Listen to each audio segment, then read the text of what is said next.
Somebody commented on my last video. They sent me a message. They wanted to know, and the thumbnail photo of the video, I had this.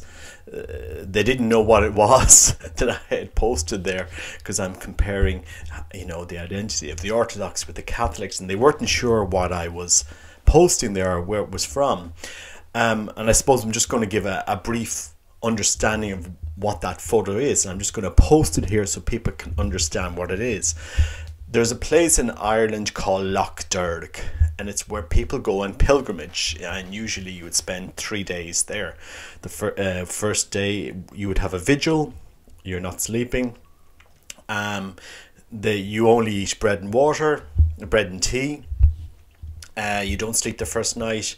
You don't wear any shoes, and it's fairly ascetic. It's quite unique in the Catholic world, I think. Highly recommend it. Not easy, but you feel great after it. But on that sanctuary, it's a little island in the middle of a lake here in Ireland.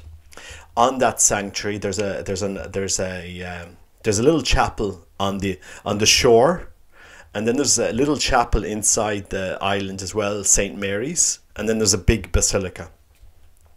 All of the chapels have been modernized, and so St Mary's Chapel has been ineffectively desecrated.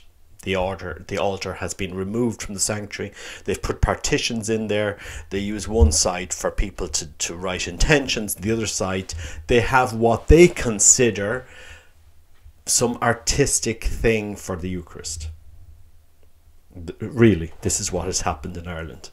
And people wonder why we only have 4 men going into our national seminary out of a population of 4.5 million people. Well, really, because in Ireland we have lost our Catholic identity, or we're constantly reinventing it.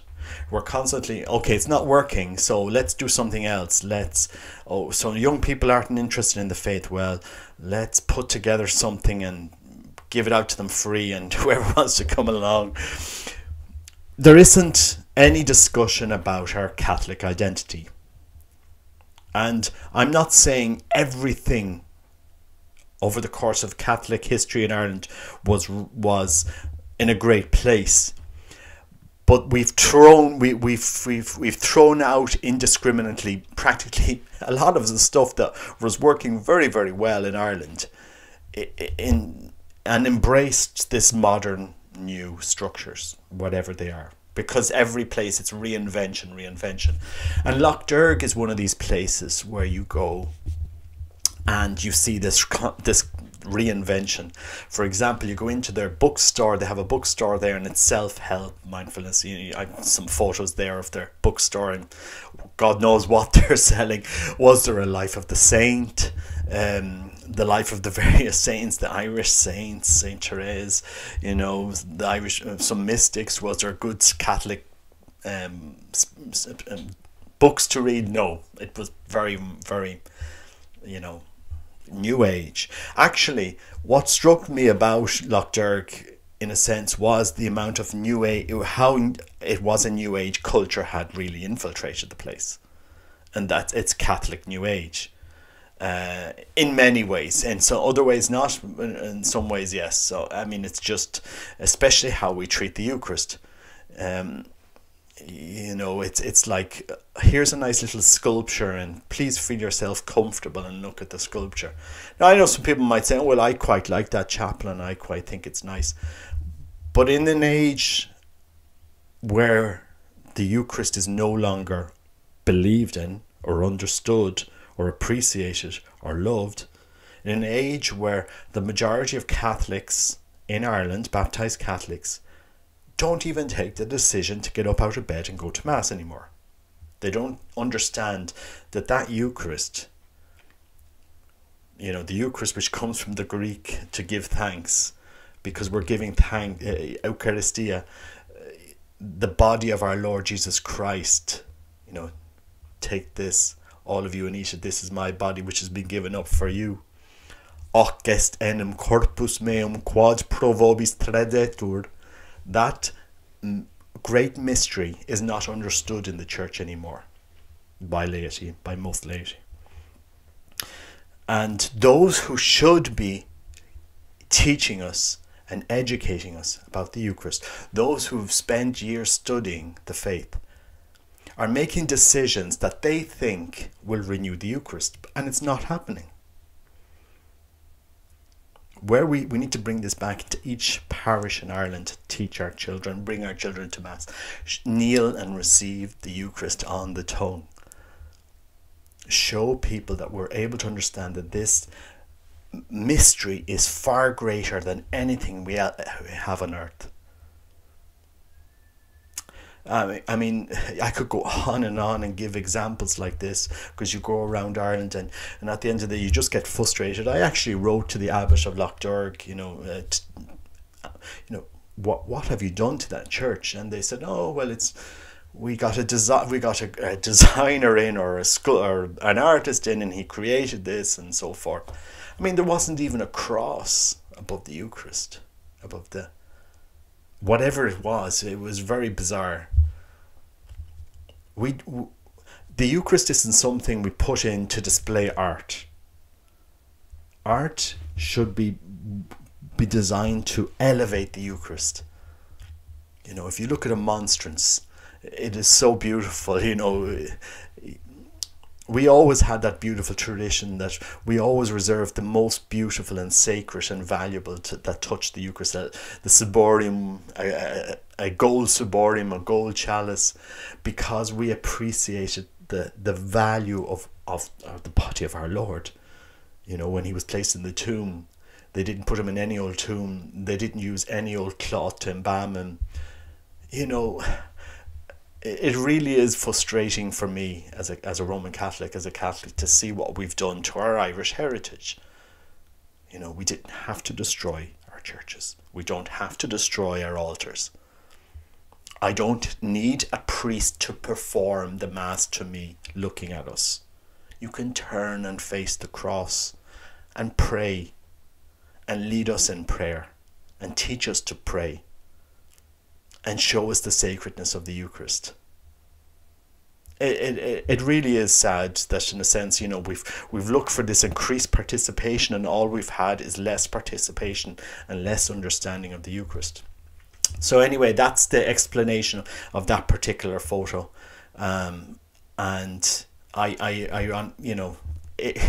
a sense, it was like a New Age hall. It didn't really look like a church, and God knows what they've done to that, to Our Lady's Chapel there, St Mary's on Station Island. But there was also another chapel on the shore side, and they did something similar with the Eucharist. They've done this artistic display, and you can imagine a tourist going around Ireland and going into that church, said, oh look, there's something with lights, and there's a round thing in the middle. Oh, that looks nice.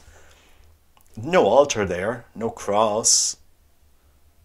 Oh yeah, nice artistic display, very sacred area, very nice. Let's put a few candles. A Buddha statue would look well in the side, really. That's where we're going in Ireland. I wouldn't put it past them, if we can have the Muslim call to prayer in Ballyhaunis at the beginning of lockdown, when we couldn't go to Mass, but we allow a Muslim imam to come and sing the call to prayer during Mass in Ballyhaunis in Ireland. Yes, that did happen. In Catholics, where is the leadership to say stop? Let's rediscover our Catholic identity. And you can really only discover our Catholic identity by looking at the 2,000 years of history, of patrimony that we have of our Catholic faith, how we treated the Eucharist, how we lived the faith, how we built our chapels, how we worshipped. Previous generations will speak to us. What previous generations held sacred is sacred to us, and can't all of a sudden be forbidden. Because the path we're walking down is not engaging the next generation. They just see us as some old fools who really, who can't organize. We can't organize our way of worshipping anymore, really.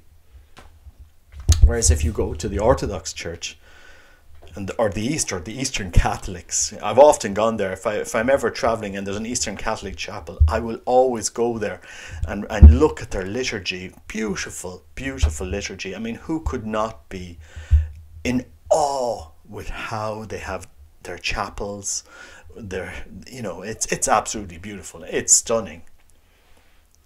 Everything about it. Whereas you come back to Ireland and you're wondering, we seem to be in this schizophrenic,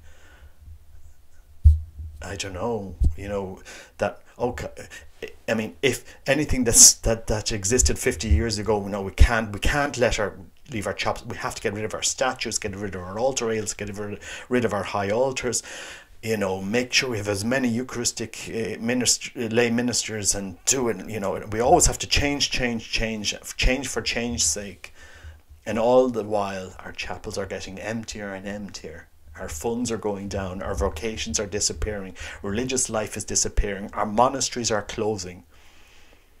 If we look around Ireland at religious life, there won't be more than at most 200 religious left in Ireland in 40 years' time, or in 30 years' time. The way we are going at the moment, there won't be more than 200 very sparse religious communities left, because we have lost our Catholic identity, our Roman Catholic identity, our Irish identity as Catholics. It has been obliterated. It has been taken away from us. Previous generations left us a beautiful chapel, and today we go to that beautiful chapel and we see a tabernacle removed. Here in St Murdoch's in Ballina, they had a beautiful high altar with a tabernacle. That tabernacle that they spent a lot of money on, with angels each side, has been destroyed, taken out. I think the tabernacle is in some church around here in Mayo. There was no reason to do that. It was never mentioned in any Vatican Council, Ecumenical Council. Never discussed by bishops.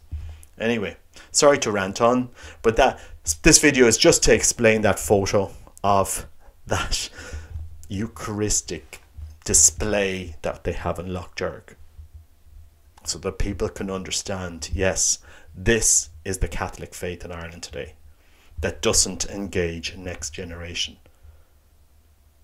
They think the more we modernize, the more we make it modern and new age-ish and funky and I mean 1970s, the more that we do that, the more they think they will engage the youth. They won't. It won't happen. It hasn't happened so far. What we need to do is to come to terms, that what we had for 2,000 years wasn't completely bad or wrong. We can use some of that. You can have a little bit of Latin in your Mass. It's a beautiful language. We can say the Mass. We can have traditional Latin Mass and appreciate it, and appreciate our history. Latin was written above the cross, Christ when he was crucified on the cross. Rex Judiorum, King of the Jews. We can appreciate the heritage that we had as Catholics. Anyway, sorry to rant on. Just a little explanation. God bless. Take care. Bye-bye.